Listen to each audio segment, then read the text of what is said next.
Hello, everybody, and welcome to our virtual discussion. This film kills fascism, filmmaking for civic engagement, presented by Pieces Loud and the Future of Film is Female. Thank you for being here with us.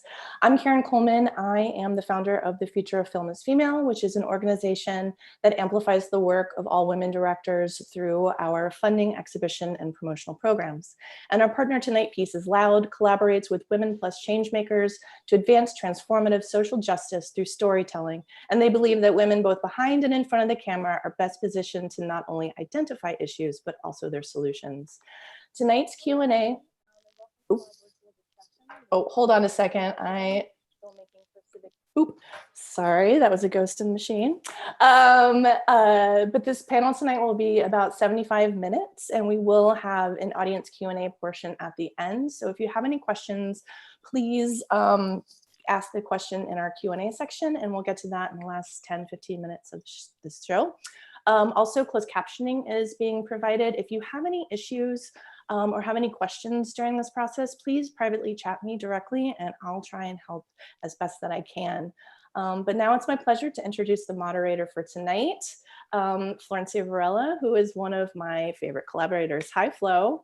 Flo is the Senior Campaigns Manager at Pieces Loud, where she manages the impact campaigns for documentary films, leading their strategy and implementation efforts. She has worked on campaigns for films such as Knock Down the House, Women, War, and Peace 2, The Bleeding Edge, and The Hunting Ground. And I'm so happy to have her here. Hi. Hello. Okay, thank you. Thank you so much, Karen. It's good to be here. Before we get started with our panel tonight, I do want to take a moment to hold space for the fact that we live and work on colonized land. I am speaking from Nyack, New York tonight, which is the land of the Munsee Lenape. And I hope that this can be a reminder for us all to continue thinking about how to be in solidarity with our Indigenous communities and how to be accomplices in actual action. I also want to acknowledge that we are living through a global pandemic in a time of crisis. And while we are joining today from the comfort and safety of our homes, many cannot. And we should hold space and support our friends, our families, and communities who are in need right now. So welcome, everyone, and thank you for joining us for this Film Kills Fascism. This event is an effort to create a space for women stakeholders, and by women, we mean all cis, non-binary, and trans women who exist across gender identities and representations in the film industry to come together and discuss how films and filmmakers can help advance civic engagement and movement building. 2020 was a year that we all expected to be landmark. We all spoke about it in those terms. But between a pandemic that's killed over 1 million people around the world, an uprising against the police violence that targets people of color and the racism that permeates all aspects of American life, and an upcoming election that is taking place in just 2 weeks amidst a state of fragile democracy, the collective grief and reckoning we have experienced has eclipsed all expectations of landmark. The ripples of this have affected all aspects of life, including the film industry, and how we approach filmmaking and how we share and position films. The event draws inspiration from the quote originally scrawled across Woody Guthrie's guitar, "This machine kills fascists." For decades, centuries, audience have looked to musicians, to artists and filmmakers as agents of change and agents of hope. The narrative shift that these three artists tonight, Crystal Caiza, Elizabeth Lowe, and Maya Cueva, pursue every day is crucial in centering stories that are previously have been made marginalized, and also positioning film as an anti-fascist tool in service of civic engagement and movement building. By bringing together these incredible voices who have decades of filmmaking ahead of them and the gate openers that support them, I mean, these women are the present and the future of the space. We intend to look at the parallels between the country's socio-political landscape and the state of the film industry. How we navigate one can inform the other. What are the challenges? What are the opportunities? And where do we go next? I am beyond delighted to introduce our three filmmakers. So I ask that they turn on their cameras. And I apologize. And I'm gonna head out. I'll see you guys for the Q&A. See you. There they are. Here are filmmakers. I apologize. The bios I'm about to provide do not do you justice. So everyone go seek out their work, seek out like everything about them because they're incredible. Maya Cueva is an award-winning director and producer for films and radio. Her short documentary, The Provider, won an Emmy at the College Television Awards via the Television Academy Foundation in 2015. She was a 2019 Sundance Ignite Fellow, a North Star Fellow, and a 2019 Film Independent Documentary Lab Fellow, and a Fellow at the Jacob Burns Film Center. Her first feature documentary, On the Divide, was also selected to be a part of the Tribeca Film Institute A&E Story Lab in 2020. Elizabeth Lowe is an award-winning filmmaker. She was named one of the 25 new faces of independent film by Filmmaker magazine in 2015 and was featured in the 2015 New Director Showcase at Cannes Lion. Her work has been broadcast and showcased around the world, including at the Sundance Film Festival, Tribeca Film Festival, PBS POV, and BAM Cinema Fest. Her debut feature documentary is Stray, coming out next year, distributed by Magnolia Pictures, and I encourage everyone to seek it out. It is a stunning documentary. And last, but certainly not least, we have Crystal Caiza, who is a recipient of the Sundance Ignite Fellowship, Jacob Burns Film Center Women Filmmaker Fellowship, and Points North Institute North Star Fellowship. Her most recent film, See You Next Time, which aired on Stars, was an official selection of the 2020 Sundance Film Festival and was released by The New Yorker. Most recently, as in literally last week, Crystal received the 2020 Through Their Lens Tribeca Chanel Women's Filmmaker Program Production Grant, which is huge, and we celebrate her tonight for that as well. She is currently at work on a feature documentary. We're going to be joined later on by two special guests, the magnificent gate openers, Darcy Heisel from Neon and Nopal H. Bennett from Doc NYC and POV. So they'll be joining us in just a bit. But for now, filmmakers, Crystal, Elizabeth, Maya, please unmute and stay unmuted. Unmute. Hello. Hello. Hi. So let's get started. I'm going to be done speaking, and you guys will be speaking. I'm going to ask that you introduce yourselves to our audience tonight by explaining your filmmaking practice, the values that guide it, the issues you engage with, and we can call it a spectrum, we can call it a Venn diagram. But the idea of the binary between activist and filmmaker and artist, where you see yourself or your work falling in. So your values, your practice, artists, activists, all of that combined. Maya, how do you feel about kicking us off?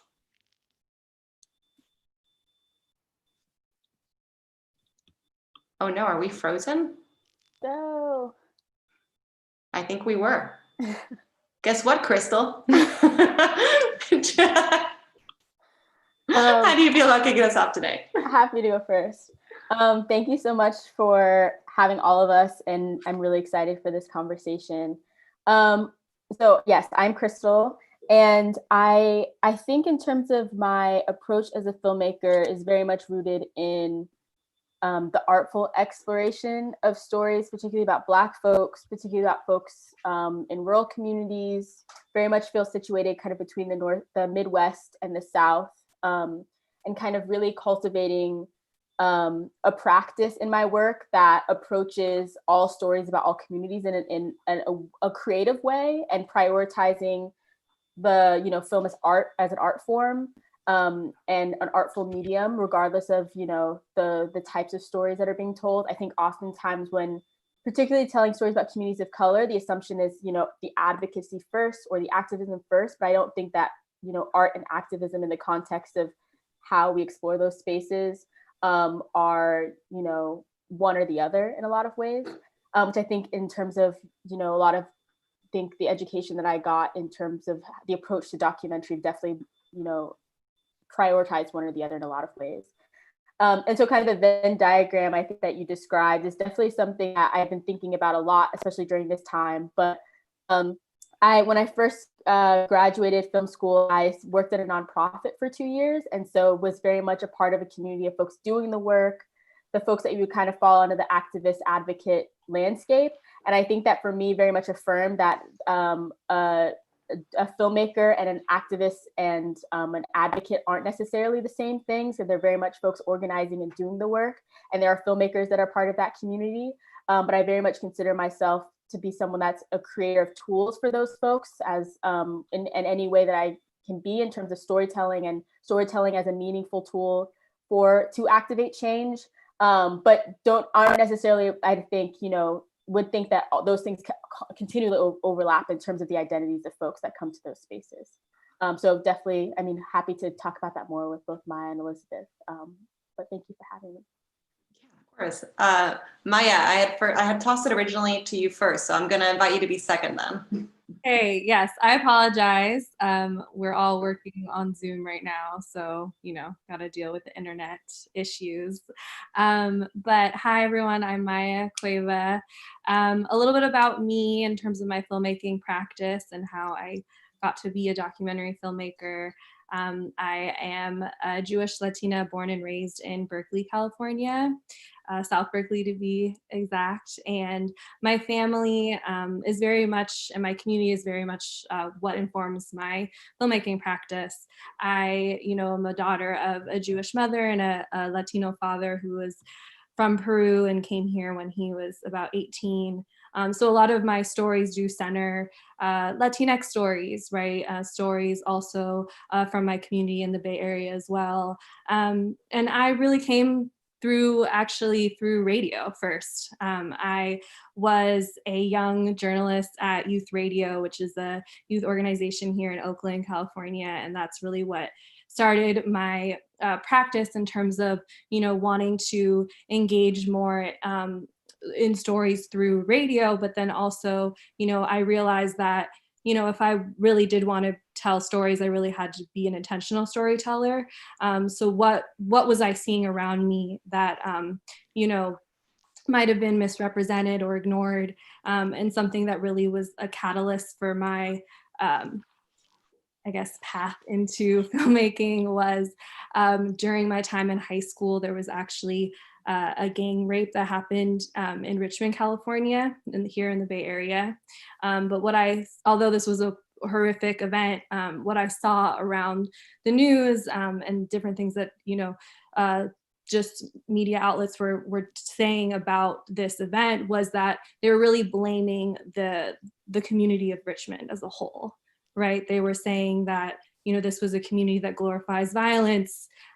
This would be inherent in this community, and this community is a primarily Black and Latino community. And so I saw that and thought, this is, really ridiculous. And what is my duty in terms of, sharing this story, but sharing a commentary that actually, critiques the way that mainstream media is actually depicting this.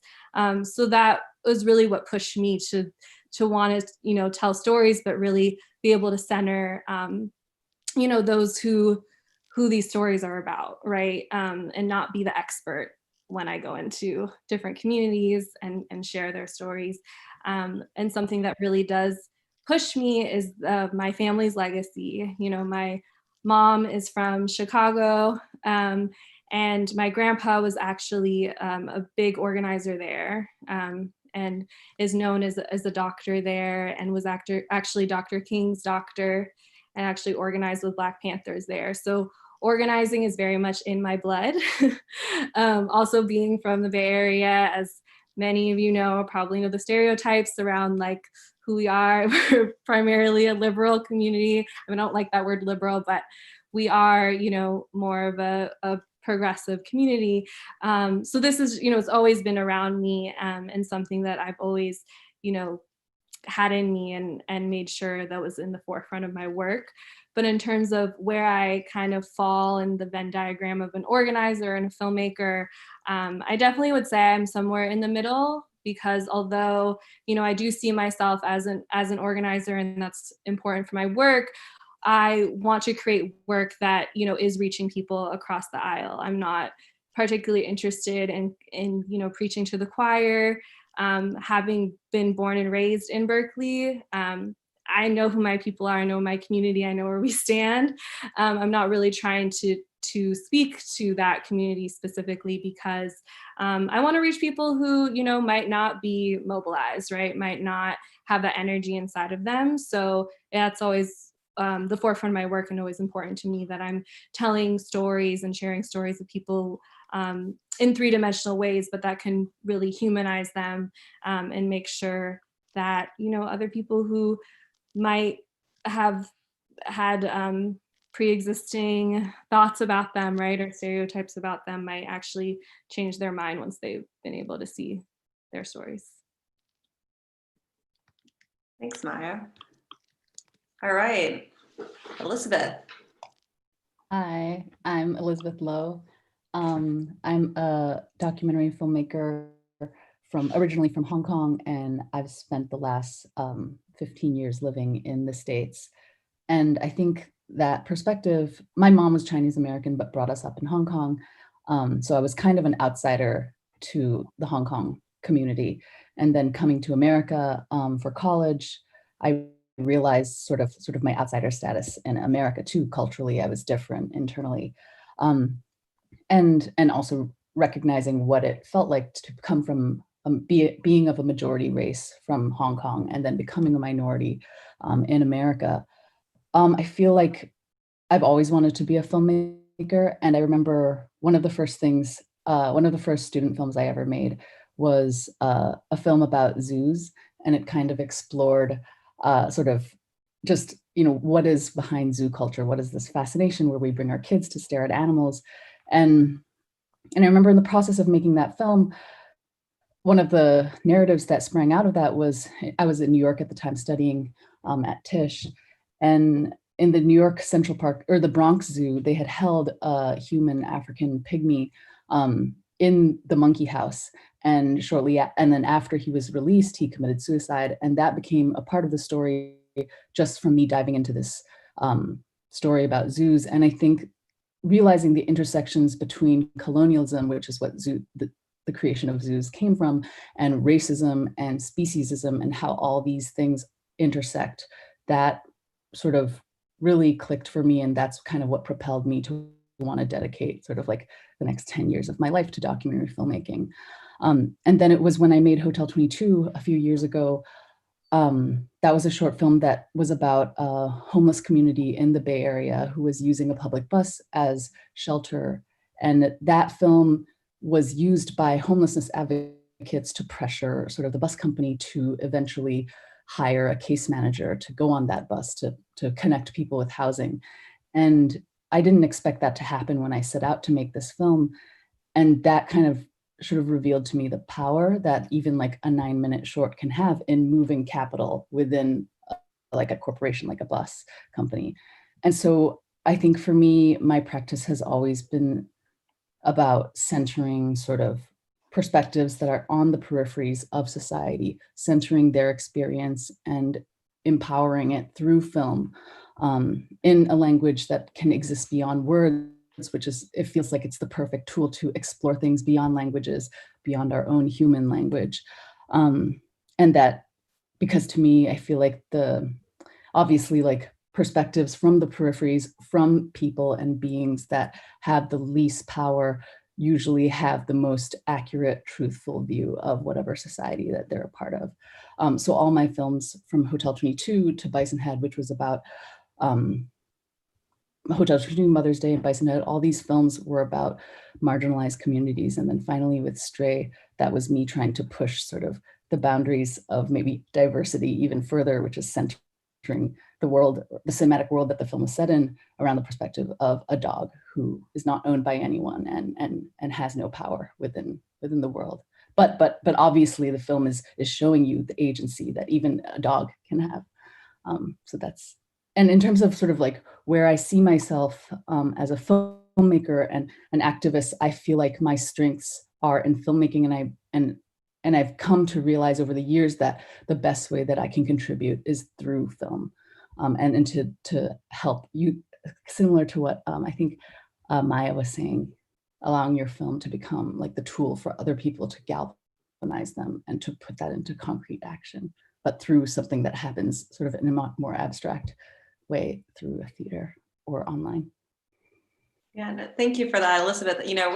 So the first thing I wanted to comment on is something that you just said, and it sort of reverberates with what Maya was saying as well. Having the artistic vision, and at Pieces Loud, we're often asked by filmmakers, how to make a film that can spark change. And our answer is very much what you're saying. It's like, make a great film, make the best film you can, and that is the starting point. But something that you said exactly the word that leads me to this next question. You spoke about moving capital and power, and this idea of the periphery and centers. And I always tell myself the center will not hold, right?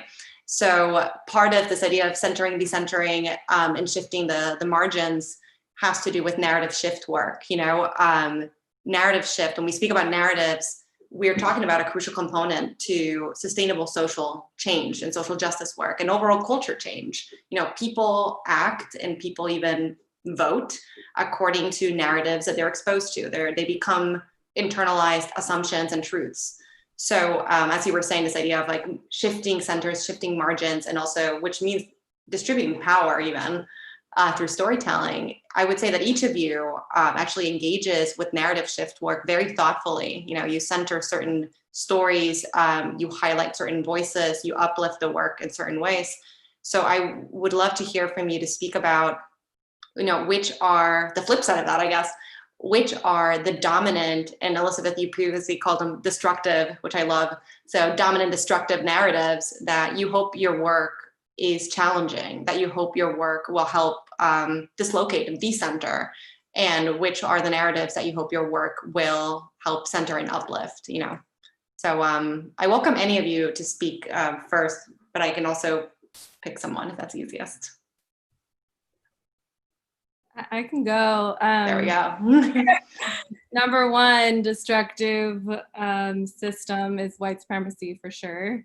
I think if I'm speaking about a film that I'm working on right now, it's called Ale Libre, and it's following an undocumented organizer who's fighting for political asylum, but also fighting to be seen past her mistakes, right? So she is someone who, at the age of 25, actually got a DUI.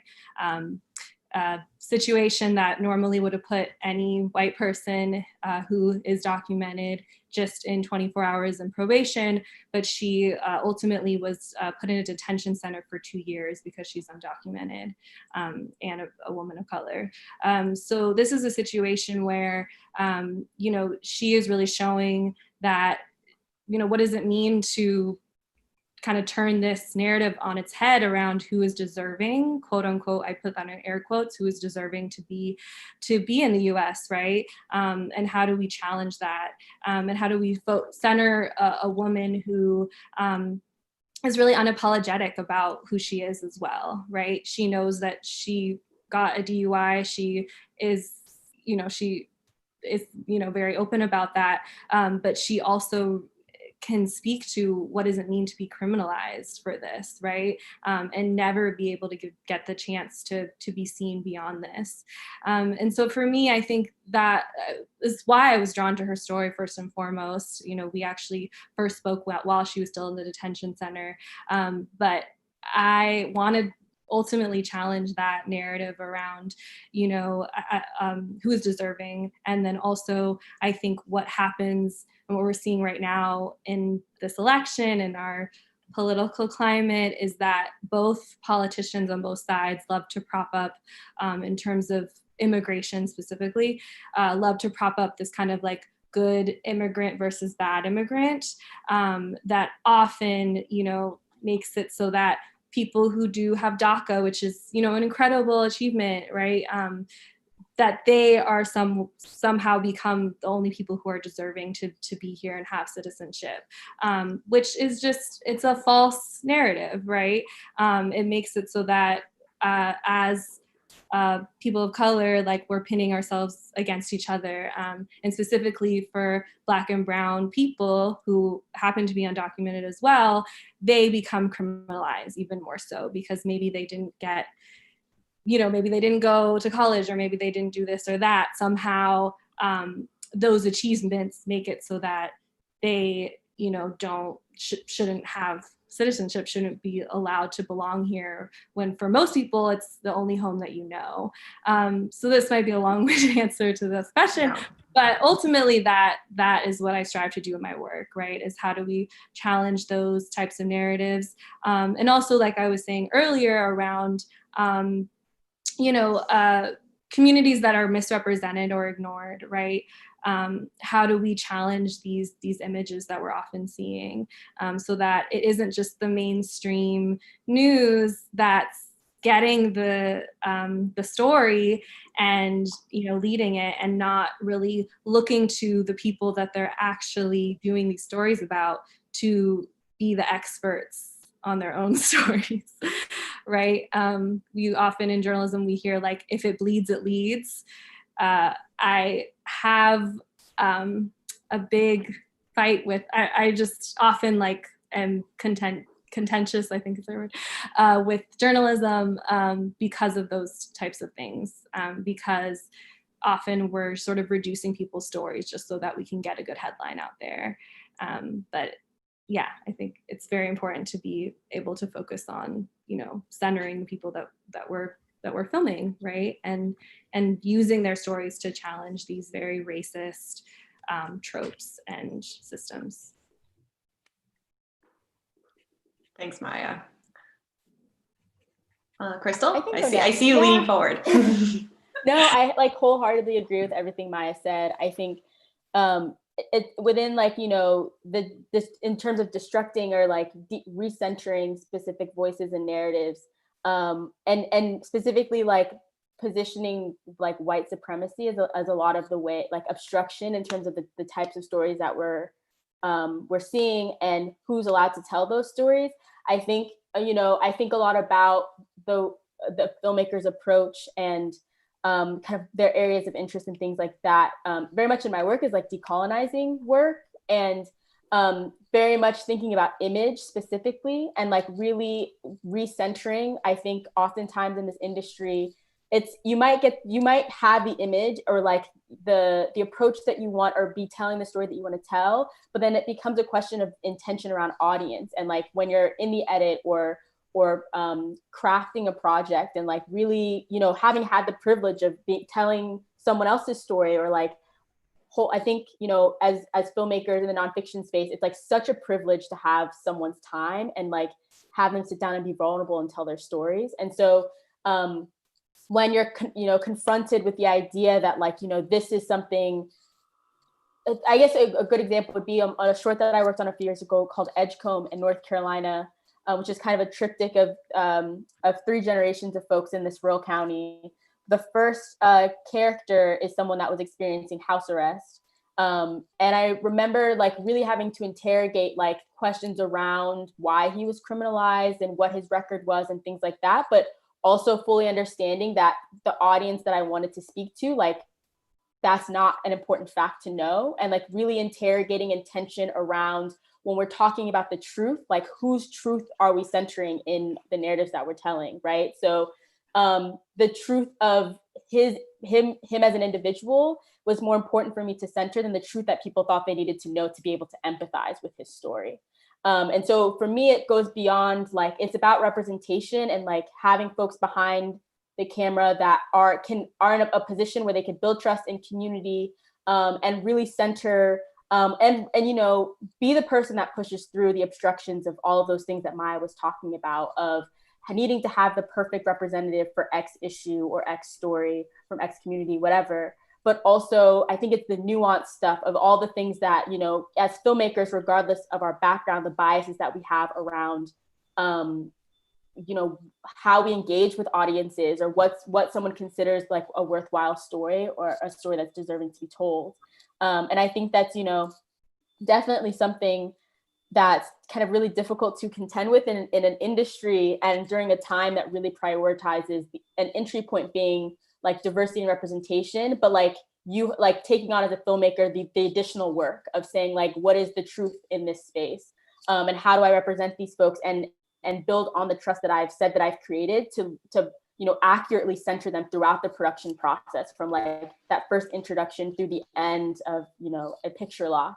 And for me, in terms of the question around advocacy and artists, like that's where I'm useful, right? Is like, if the tool is not helpful if it's not made with integrity, right? So really ensuring that when I'm making something with intention, like it's not always at the forefront of my mind, like what is the impact goal of this film?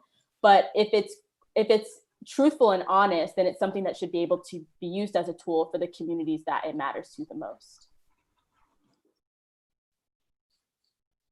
I guess I'll go. I completely agree with everything Crystal and Maya have been saying. It makes me feel really galvanized and also angry at all the barriers that are in our industry. Like it makes me think, like the thing that you just said, Crystal, like it's not just about like who's behind the camera or who's in front of the camera or the color of your skin or like your gender. It's like what stories or narratives we're actually allowed to tell that challenge sensibilities that are Western or white or male.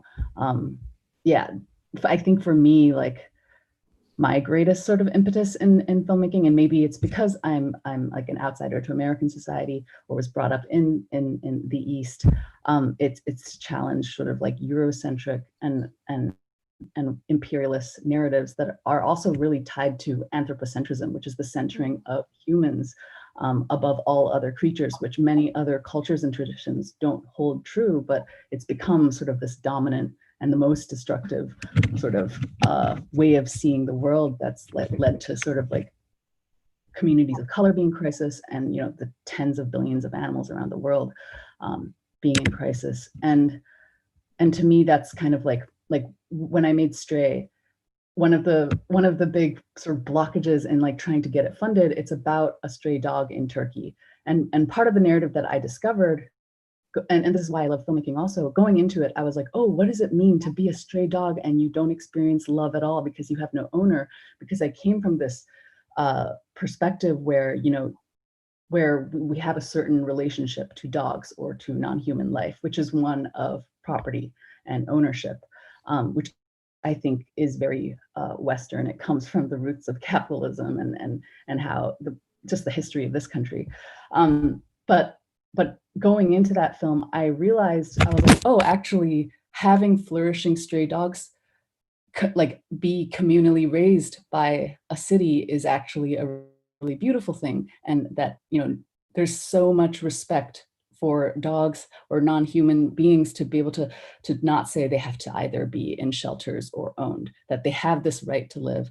And I remember when I was approaching funders with this story, they were like, well, it's a very obscure issue that nobody cares about. And also you have a very obscure take, which doesn't confirm our beliefs around this specific issue around stray dogs, which is usually we have this narrative around like, oh, we should adopt all dogs or like, you know, get all the dogs off the streets. But my film was challenging that. It was, you know, it was the opposite of that. And so for me, it was really interesting to see how the work that gets funded in even the most liberal communities, which is the documentary community in America, are still just perpetuating the views of the West, of, you know, corroborating and confirming what audiences already feel. And whether it's narratives about China and all of those things, like that's what I feel like as filmmakers, like our job, because we're coming from the peripheries, because we have this ability to see the world that's different from the center, that's our response, or my responsibility is what I see, or what I can contribute.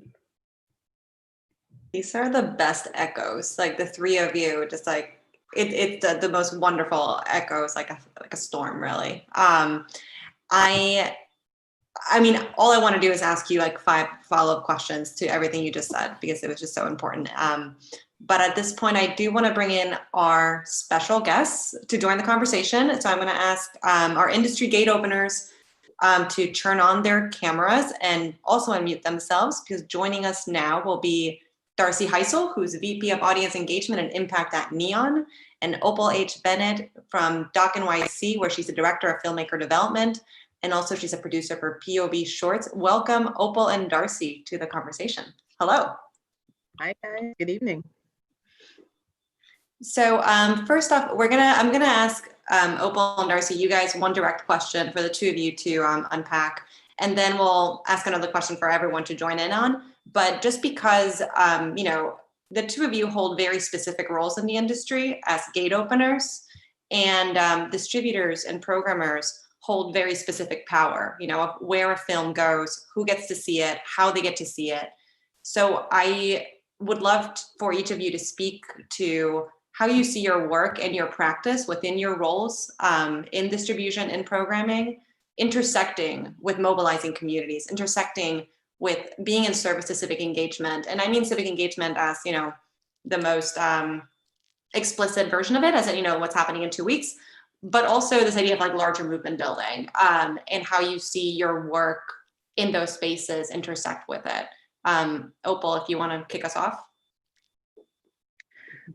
First, I want to say thank you so much for having me. I was just listening to Elizabeth, Crystal, and Maya on mute, and wow, our art is in great hands with you ladies. So where do I see our work intersecting?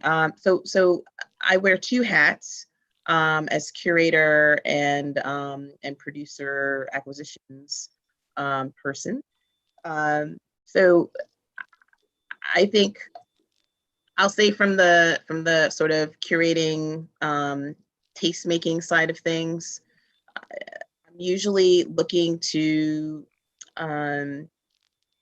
try to highlight work that's, you know, really engaged with what's going on in the world right now, looking to have a unique and fresh voice and perspective and response to what's going on.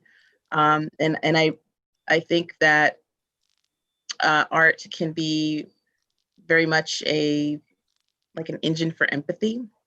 And this is not just in the nonfiction space, which is where I'm mostly focused in my work. But I think when you're able to tell stories that allow audiences to stand in the shoes of another, to feel the experience of another, to see the perspective of another, you know, it's a really powerful tool towards bringing more closeness and understanding and, yes, empathy, I think, to individuals who are able to, you know, be put somewhere that their lives wouldn't otherwise take them. So work that does that is definitely something that will resonate with me, be it from a curatorial standpoint or from, you know, wanting to acquire something to put on the public broadcasting platform. In each instance, you know, you want to be finding stories that when audience walks away from what they've seen, you know, they feel like they've gained a new perspective. And Opal, just as a quick follow-up question for you, because I feel like in your different roles, you also engage with very different audiences, you know, so how do you approach that? Like, how do you apply the one same idea that you have, this vision for empathy and shared understanding, sort of as a catalyst for movement building? How do you approach very different audiences with that? Sorry. No, it's gosh, you're juggling, and I'm juggling in each instance, you know, different needs, different goals. So, you know, from the public broadcasting side of things, and this is a role that I'm still learning, you know, we are programming for 300 plus affiliate stations around the nation.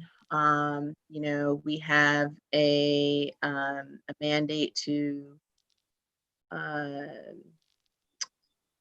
you know, not be partisan. We have a mandate to try and speak to, I think, as broad a section of the American public as we can.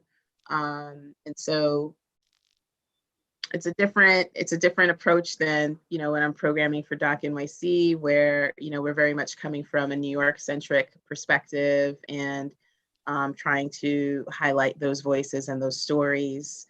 And, you know, perhaps trying to, at least in this instance of Doc NYC, because we are virtual, like most festivals now and nationwide, trying to give, you know, the nation a perspective on what really resonates for us here in the Empire State.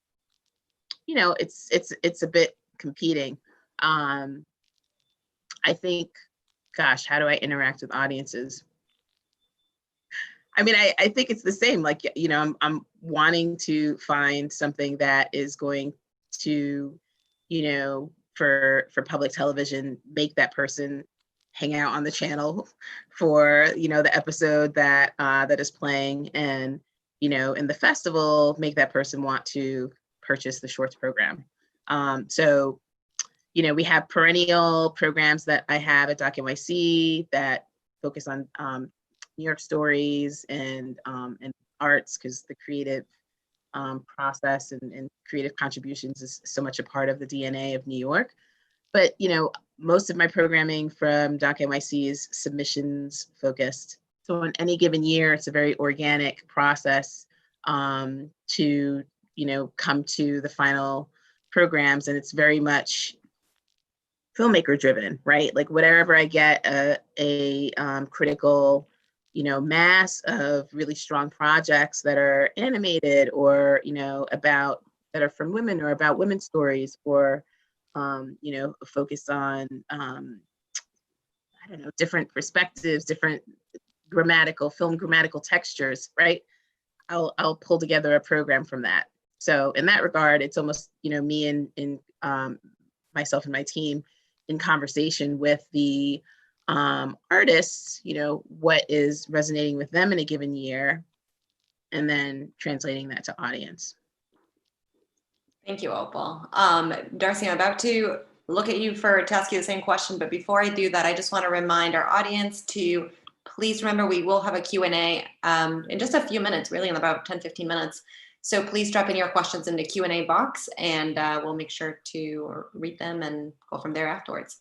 But Darcy, turning to you now, at Neon, kind of the same question then. How do you see your role at Neon, you know, from a distributor point of view, intersect with civic engagement, intersect with mobilizing audiences, whatnot? Yeah, so my role at Neon is partnerships and audience engagement, and I come from a background of, you know, building social impact campaigns for film.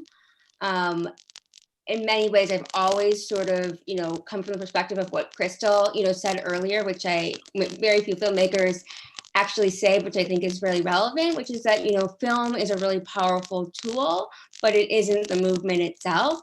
It's really, you know, about getting the film into the people who've been doing, you know, the work, and have, you know, the background and knowledge. You know, I'm not, you know, an expert in any particular issue. What I'm an expert in is using films and connecting films with, you know, organizations and people in ways that they can use the film to push forward their movement. But I'm not, you know, the expert on that issue. I want to bring the film to those people. And I think sometimes in the, you know, social impact space, when we're talking about audience and engagement, sort of the roles of those things sometimes get, you know, very muddled. Which, you know, I mean, there are obviously cases of films, you know, really, you know, helping, you know, kickstart a movement and bring it a lot of visibility. I think of films like, you know, Blackfish or Invisible War, films that, you know, very clearly are associated with, you know, creating a specific change, and bringing a lot of, you know, awareness to it. But even in those cases, there were people doing that work that the film was able to be a really powerful tool for. It wasn't the film itself that, you know, created that movement. So like at Neon, when I'm looking at films, you know, from a acquisitions perspective or from an audience engagement perspective, I'm not looking to, you know, create a nonprofit organization for the film, or, you know, create, you know, 100 different ways to take this film and do these things. I'm looking for, you know, who can use this film in their work and how can it be most helpful to them. So that's how I think about audiences. And then from an acquisitions perspective, you know, film is, you know, I think the art that's the most connected the most intersected with sort of the commercial space in some ways, because it takes so much money, you know, to make a film. So in particular in distribution, it very much is that intersection of, you know, art and commerce in some ways. So when I'm, of course, looking at a film, you know, I work for a company, and, you know, all of our films, you know, we have a goal to have films that are, you know, culture shifting and, you know, subversive in some way, and, you know, filmmakers that have, you know, a unique or individual point of view. And, you know, we want diverse filmmakers, we want cinema also. So when we're looking at films, we're looking at films that we love and that, you know, meet that criteria in some way, but also what are the films that we can do the most for as a company as well?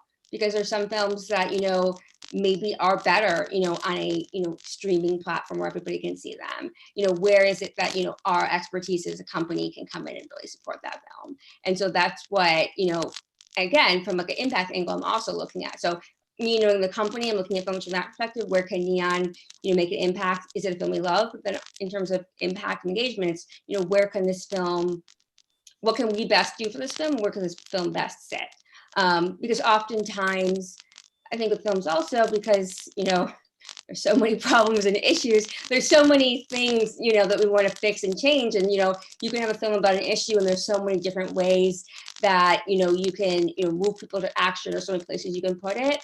I'm also looking at, you know, where can we be the most impactful, and how can we put, you know, all of our resources towards that one thing, rather have it be so spread out.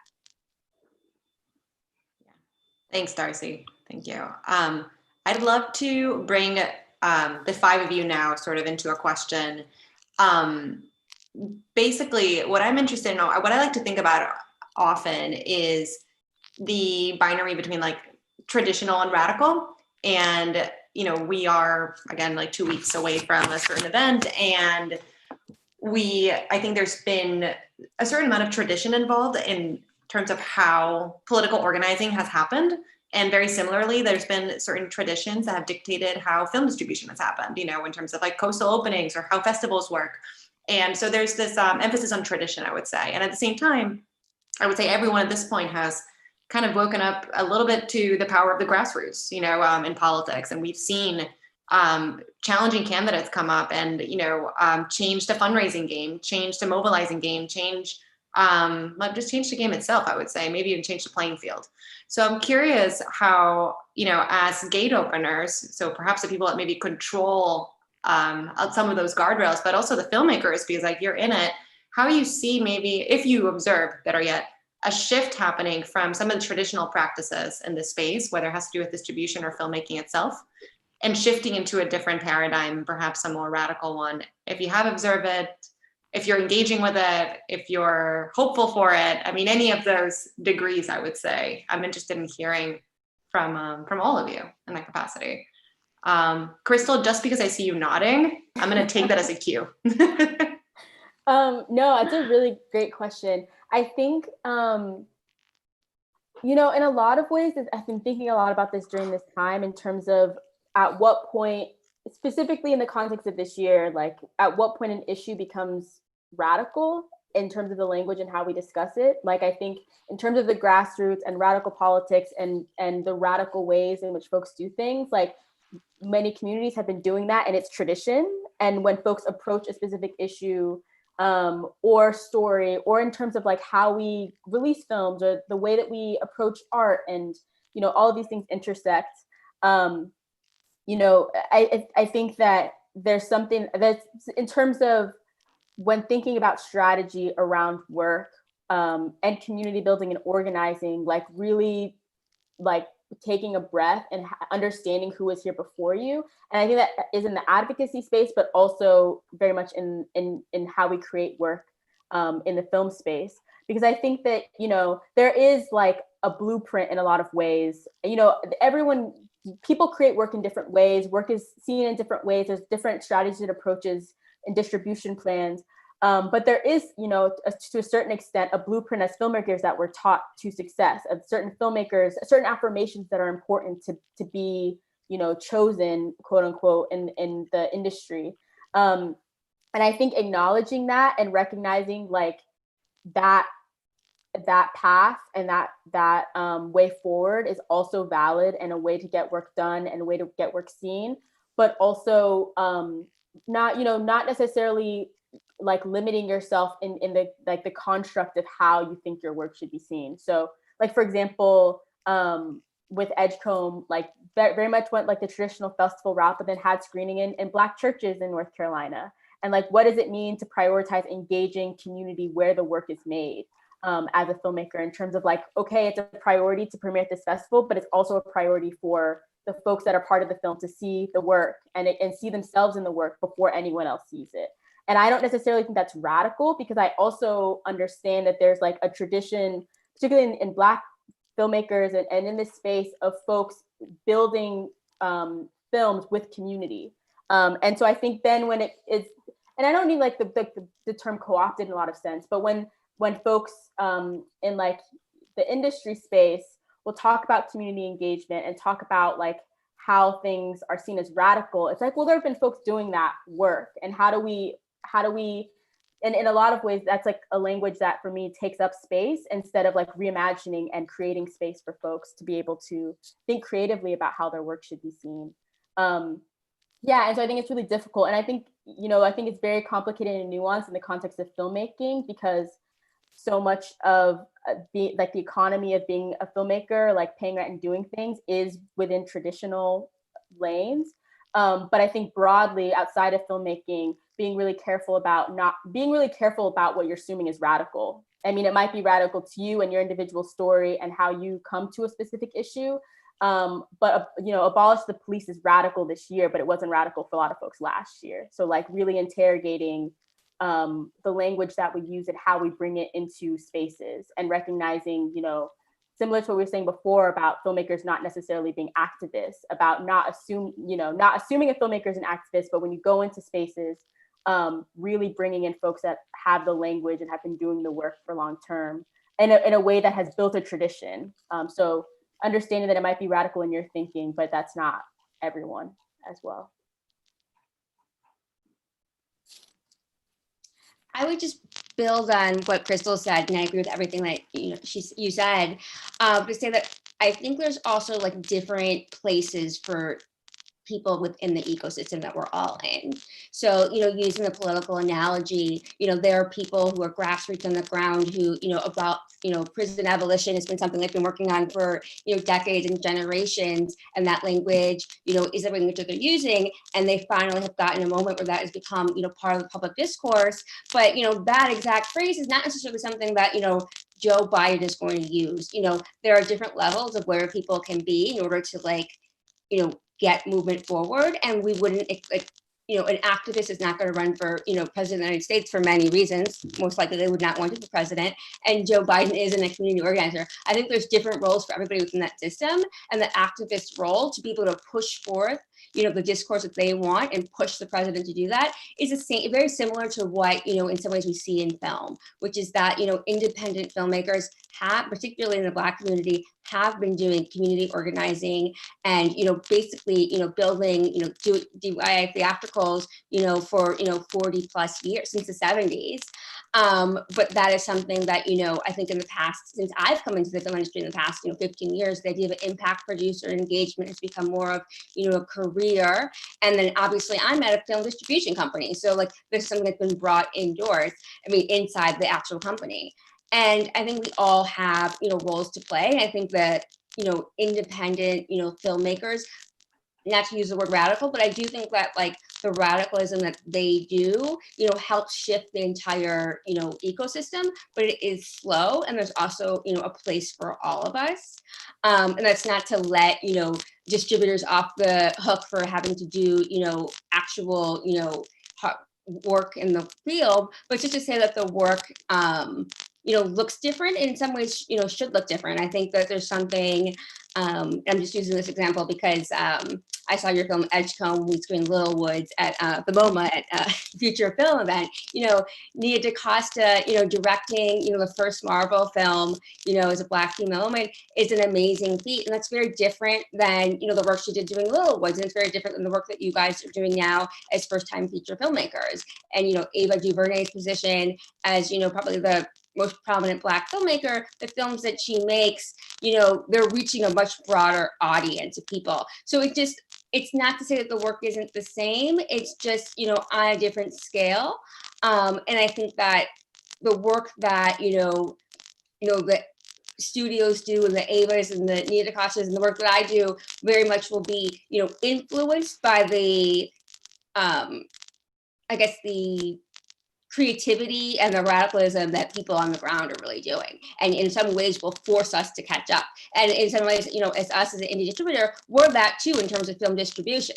The way that we release films is very different than studios, and we're building marketing campaigns and distribution campaigns for each film differently. And the things that we do, when we make a splash, when we have a Parasite, it does make the big companies take notice and say, hey, what did they do differently? But like before that, we were seen as the underdogs. And I think it's a very similar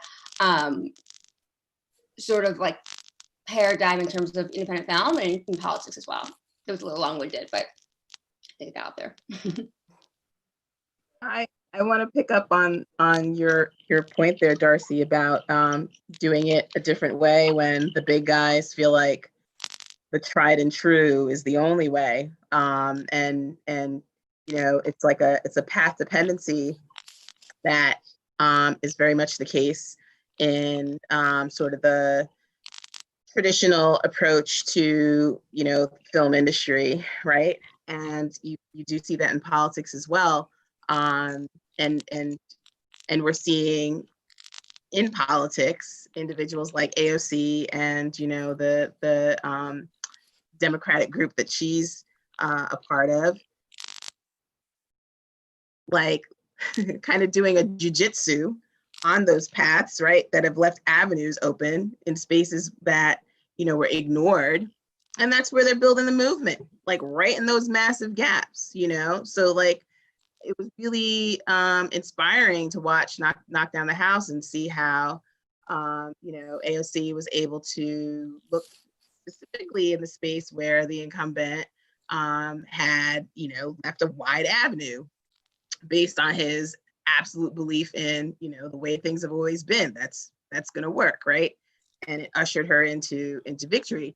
I mean, I think, this is inspiring to see independent companies like Neon, but also, independent filmmakers saying, look, there are spaces that you've ignored in this commitment and blind belief to, what is tradition and what has to be. And that's exactly where I'm going to set up shop, and sort of and service and give voice to and to shine light on spaces that you've neglected. And that's where I'll thrive. So it's really interesting, I think, to be in this moment, for instance, where the industry has been forced into a paradigm that they've long resisted, and audiences wanted, delivering films at home. I don't know about you guys, but I feel like the genie's out of the bottle with this one. Film festivals are going to have to kind of respond and pivot to the fact that we've gotten, much expanded access through this, access, this sort of approach that we've had to, use to deliver films, right? Done it under duress, but now you're having filmmakers and individuals who, would not have been able to purchase a ticket and fly to your festival, but still are able to partake of your programming. And why would you want to shut off those avenues of access? You know what I mean? So it's been interesting to see, like, things disrupted in this moment of COVID, but even before it, to see how individuals are noticing, gaps because of this commitment to tradition, and deciding to, use it as an avenue to open up opportunities.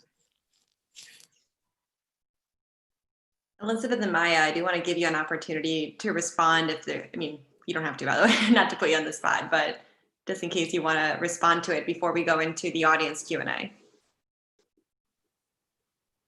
I have some, like, as a filmmaker who maybe clings on, maybe probably nostalgically or desperately, to this sort of respect for the theatrical experience and gathering in a dark room physically, and these things that are really precious to audiences and filmmakers. And then seeing the parallels in sort of politics, but how, those same strategies used by the left are also used to great effect by the right, and that those advances aren't necessarily always positive, and whether you guys have any reservations about, even as this COVID moment is opening up this whole virtual world, and it also does make me question, like, what right did I have to fly around the world and have huge carbon footprint just to attend a film festival? Like, what a luxury, and did we ever have that entitlement? Versus like what is being lost as things progress into an increasingly virtual and convenient space that's also more democratic. I want to go on record. My position was my position was a both and. I am very much aligned with the sanctuary that is the theater. Yeah. I agree with everything you guys are saying too. Those are just the thoughts that are bubbling in my mind. But I hear you. Yeah, that's an important point. Opal, I appreciate you saying the both and, because I feel like part of the problem sometimes is that we don't address the nuance, and the complexity, and stay with it and let that maybe guide us a bit. But so I appreciate that nod. Maya, I do want to turn to you, just in case you have any kind of bursting thought. Well, I'm thinking a lot about accessibility as well in this conversation around, specifically, if we can just talk about the industry right now and like where we're at in this moment. I think what is particularly exciting is the fact that like maybe this will open up a bigger audience in terms of who's getting to see our films if we are, allowing things to just be online and different things like that. But I do want to also like point out to just even like what we're having to deal with. I love the idea of like gate openers I think you said gate openers. Because I think for so long we've been having to deal with the gatekeepers, and we're still having to deal with that, right? How do we even push to tell the stories that Crystal, myself, and Elizabeth even want to tell, when we're kind of always being told the same thing of like, is that an interesting story? Like what's the point of that if it's doesn't have this sort of dramatic event that happens or something like that. So I think what hopefully we can all do in this time also is kind of push through this time in a way that we're not trying to get like a seat at the table, but really trying to just like break the doors open and break the table open, I guess. And so that it can be less about even trying to reach just a certain type of audience or trying to appeal to a certain type of audience. How do we kind of turn that all on its head as well? Yeah, I have lots to say about voting particularly, but I do want to open it up to like the Q&A. You want to say something quickly about voting? Well, you can just stick it in. I mean, I think Crystal had raised a good point earlier around like the film in general not being, the movement. I guess like we really need to be centering people who are already organizing, and how can we use these tools to kind of help push their messages forward. But at the same time, I think we're at this point too, and this might open up a whole different can of worms, but I think we're at a time where a lot of people are like voting is the only way that we can, make sure that we have our democracy. And although voting is very important, I do want to make sure that we're also centering organizing efforts as well, and how are we using the films and the messages that we're putting out there to really make sure that that is at the forefront, and less so just about voting as a way of exercising our civic duties. So I wish I could take like 10 minutes to just celebrate what you said, Yes. but I do have someone on the back end that's gonna like kill me if I do that. But so there she is. I'm not gonna kill you. I'm Oh no, you're Amazing freezing. conversations happening. Are we doing okay with the internet? No, there you are. Am I back? Am I okay? Okay, good. There we go. All right. Now I you're don't know back, what's yes. going on. My cold has entered the room. But it is exciting, like what you guys have been talking about at the very end, about this idea of our film industry kind of being burned down. And I've been talking about this, and it seems like there's some people who haven't realized that it's burned down, and they kind of want to cling to these old systems. But there's such opportunity to be that and the but and like the cinema and the virtual. And I've just been enjoying this conversation so much, and that the work that you're all doing is really creating what our future of film is supposed to be. That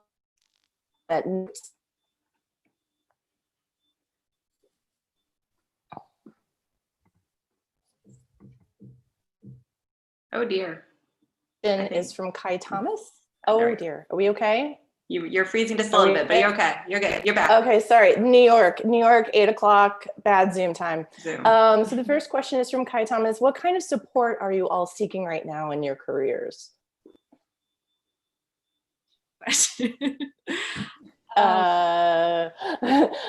Maya? Yeah, I can start. Lots of support that I'm seeking. I think I can't speak for Elizabeth and Crystal, but I think at this time, what's particularly hard about being independent for most independent doc filmmakers is that, you know, although this is our craft and we love to do this work, at the same time, you know, we all have to make a living. And what's really, really hard at this time is kind of also always having to juggle this, like, okay, well, when can I make my next paycheck? This isn't sustainable, which is really, really frustrating. And I think what often happens is that, you know, we kind of a lot of people who don't do this work sort of glorify this work and think like, oh, like you're doing your passion films, right? Like I get that a lot. It's like, oh, your passion projects. I'm like, no, Living the dream. Right, exactly. I'm like, no, I've been struggling for like 6 years, going back and forth to the border, feature film about this abortion clinic there. And so it's a struggle when you don't have money and you don't, you know, you're constantly having to, you know, kind of prove yourself that like, oh, like this film is worth it, right? Like, please give me some funding. So I mean, at this time, it's just, it's hard to say it, but it is like, it's really important for us to be able to get monetized for this work, right? And also, not only that, but also be able to like support who we're filming as well. I think that is really, really important. And I think that it's often an ethics questions that comes up around that. But I think, you know, if we were given the proper funding, we would also be able to not only support ourselves and our family, you know, really, and make the best film that we can make, but also we could possibly be able to support the subjects that we're filming, which is really crucial because they're also doing work for us. So. Money. Money. Crystal, Elizabeth, do you have anything else to add to the money? I mean, I wholeheartedly agree with what Maya says, specifically at the end. I mean, I think in the documentary space particularly, and I very much think of like the documentary space as an institution and then nonfiction work as like medium and filmmaking. And I think it's helpful for me to think of those things as separate because documentary as an institution is a very chaotic place to me in terms of navigating both what Naya was talking about in terms of sustainability and what does it mean to be in a space that doesn't all the time acknowledge that capitalism is a thing and that, you know, filmmakers, you know, aren't martyrs to the issues that they're exploring. And it very much like while we're creating the work and engaging with that privilege, like are also taking up time and resources of the folks that are in front of our cameras. And so let's have a conversation about that relationship and funding.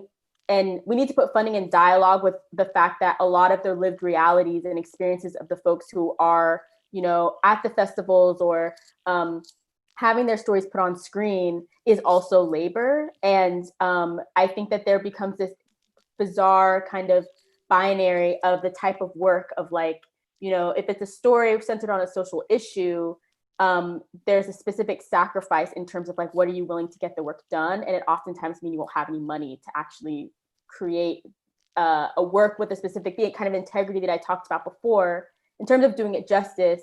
And a lot of the reason for that, I think, is because a lot of the folks that make the decisions in the documentary space are independently wealthy and like oftentimes don't have to think about those things. And don't have to think about class and the types of, you know, specifically filmmakers of color who oftentimes don't come from the background where you can just like call your parents or call whatever institution and have them like write you a check to get your film done. But because of our relationship to those communities, we're oftentimes telling stories about folks who come from those same backgrounds and that we can't financially support to be able to, you know, truthfully tell their stories. And so that's the next like movement. I'm like, let me know when we have those full dialogues, because I think that that for me coming out of film school was like a huge rude awakening of realizing a lot of the folks that I admire were like, you know, it's like, how do you get your film made? It's like, well, money that I have and that you have to apply for like grants and things for. So yeah, and I, you know, definitely I think have been in a very different place where I feel like a lot more stability. But then thinking about the community of folks that I want to make work with, and if we're all going to come up and all be able to do this the way that we want to do it, like we all need to be able to like live sustainably in a lot of ways. I agree with what everyone is saying, especially with like how it feels like the documentary ethics conversation around whether participants of your films should be paid or how they can be paid. I feel like there has to be a conversation around that, because traditionally it seems like it's considered journalistically unsound or unethical to pay people who are in your film, but it seems like that should be blown apart, because documentary is entering so much this space that isn't journalism anymore. It's in a space of entertainment and art. And in terms of sustainability, I feel like a big thing that I'm kind of realizing as I'm releasing my first features, like a lot of filmmakers don't see any back end ever, if there is any. And like, what are the things, like just really on a practical level, like what are the things that you can fight for in contracts? What are the things that you can negotiate with distributors for, or sales agents? Like these are things that I feel like people don't share that much information about willingly, and that kind of transparency can help to empower filmmakers who are just stepping into that space. We'll go to the next question. Stephanie asks, a bit long, but I'll read it, and hopefully the internet will last. The panel was speaking of who holds power in micro and macro ways, and how colonial and white supremacist imperialist power structures are replicated and perpetuated in various spaces. Elizabeth shared how she funders who didn't find their views upheld in her work. In addition, my experience is that some funders are laser focused on advocacy at times in a way that devalues art. How do the filmmakers navigate the funding space to uphold the integrity of their art and perspective while also existing in this space? Power.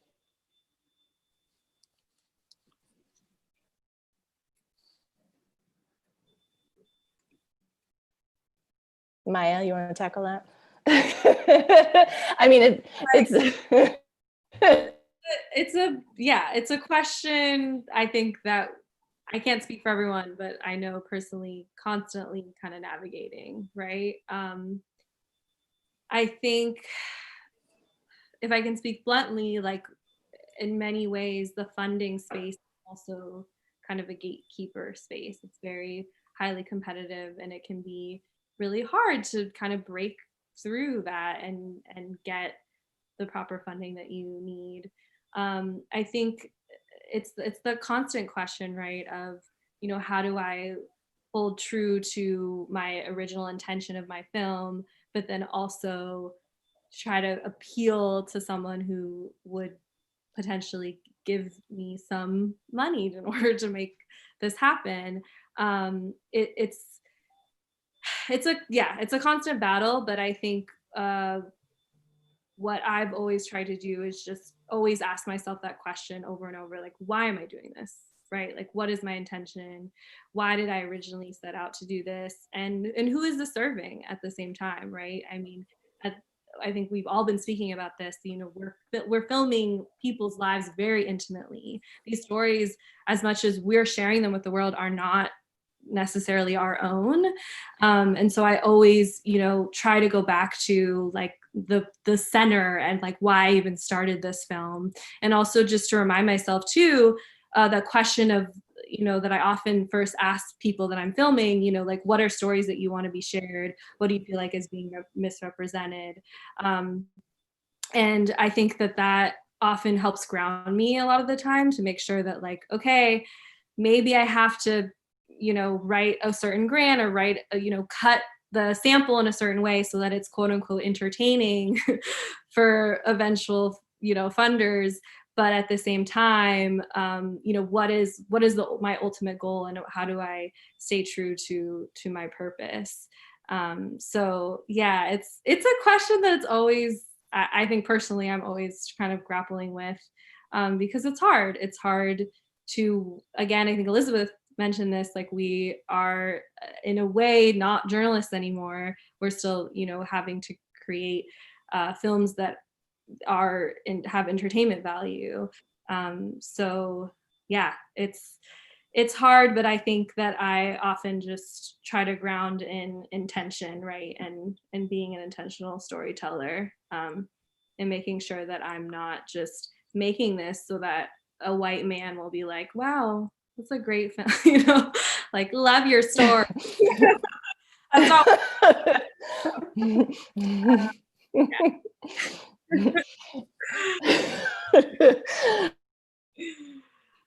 Right. So we have time for one more question. And Joe asks, what do you all think are the main factors keeping communities from engaging with filmmakers, and how can we address factors?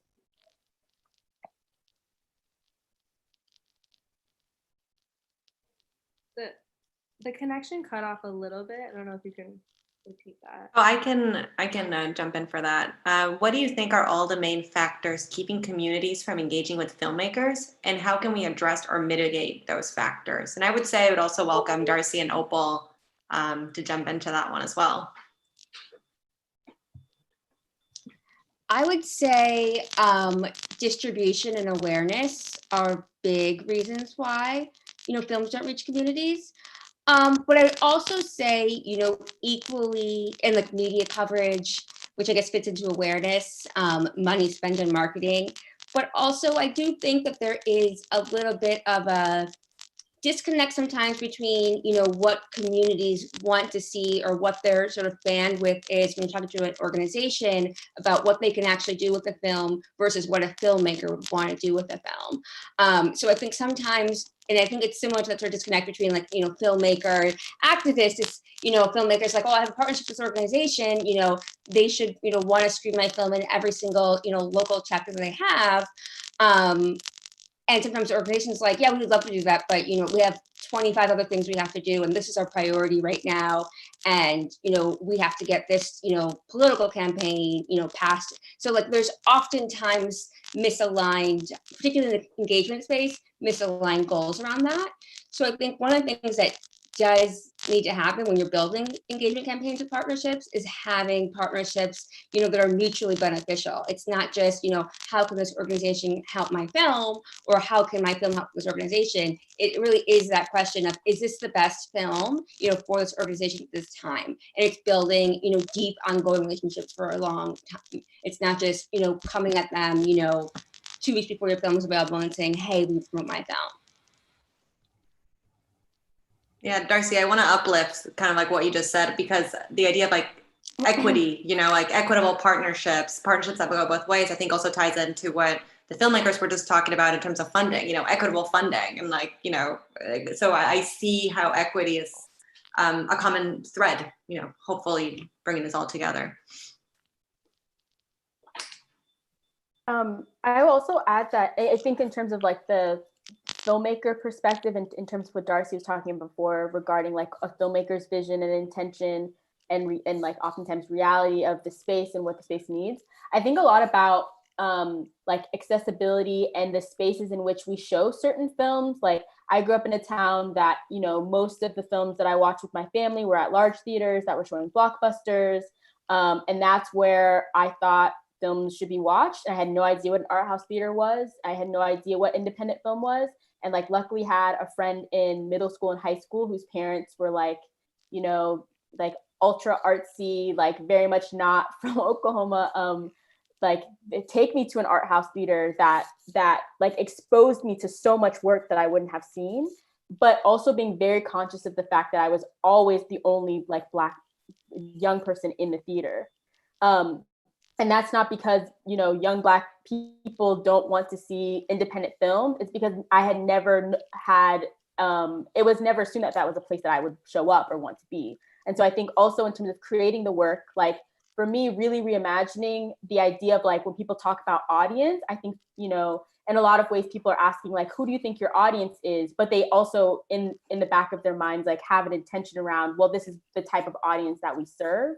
And I think really disrupting that notion of, you know, who watches independent films, who pays to see independent films also, but also, you know, creating spaces in which it's not that you have to like go across town to an art house theater to engage with independent cinema, but also, you know, in my instance of like really prioritizing from like the first moment of meeting someone in a documentary to conversations about distribution. Like when I talk about audience, like this is where the physical space that I'm talking about.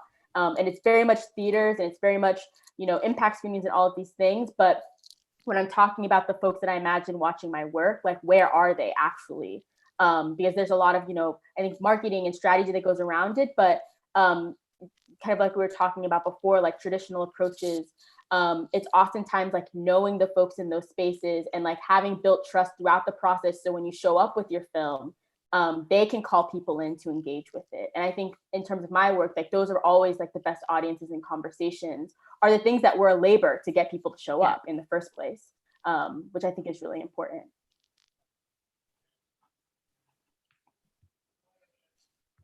Okay, because I could really pursue this conversation for hours, but we're not going to do that. I am going to thank everyone for joining our audience tonight. Thank you so much for joining us on this Tuesday Eve, 2 weeks out from a landmark election and a landmark year. I think as we speak about fighting fascism, I love how imagination and equity are two terms that came up several times. So that I think is something for us to center and hold as we leave the room, as we move forward. Please be in touch with all of us. We dropped in the filmmakers information in the chat. Look us up, be in touch with Pieces Lab, be in touch with The Future of Film is Female. I want to thank our panelists, Darcy and Opal. You show such great care for films, for filmmakers, for audiences, and that is a gift to all of us. And I want to thank Maya, Crystal, and Elizabeth, because you have decades of filmmaking ahead of you, and you are the vision and future of this space, and we are grateful and excited for all of that. So we can't wait to see what's next all around. So good night, everyone, and stay safe, and please wear a mask and be kind. Thank you, everyone. Yes, Opal. And look at Opal right now. Look at Opal.